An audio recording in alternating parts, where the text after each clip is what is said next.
Yo prefiero dirigirme a quien más allá de estas cuatro paredes se le hace insoportable lo que está pasando. En realidad, a quien voy a dirigirme es a quien quiera escuchar.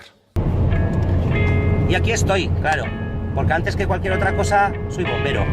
Pero incluso antes que bombero diría que soy defensor de los derechos civiles y políticos. Y esto al final va de eso. Así que lo dicho, els bombers serem sempre vostres.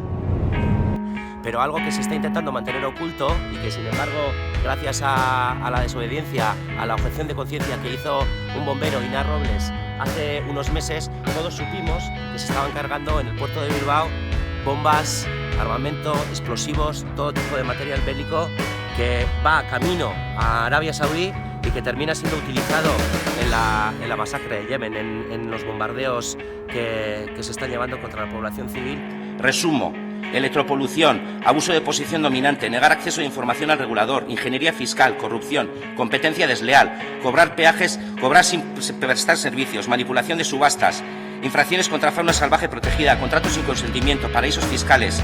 ¿Qué tiene que pasar para actuar y alejarse de Iberdrola, señor Urkullu? Tengo que confesar que estoy reventado. Y alguien pensará, pues bienvenido a la realpolitik. Y me cuesta. O yo debo de ser un idiota, otro idiota más, que no sabe hacer esta política cinismo. Y que sigue pensando que si tiene algún sentido estar aquí es precisamente para sacar iniciativas como las de hoy. Que no buscan otra cosa que intentar hacer ese poquito que se puede hacer desde aquí contra la guerra. Eta hemen izugarrizko esplotazioarekin bizi den jende mordoa dago.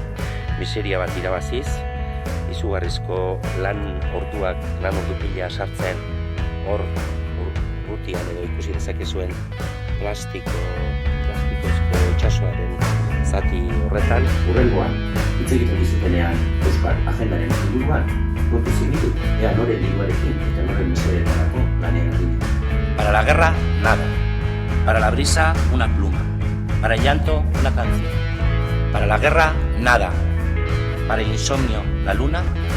Para calentarse, el sol. Y para la guerra, nada. Eskerrik asko, Otero jauna. Zerbait egin beharra dagoela, gero eta garbiago ikusten dut.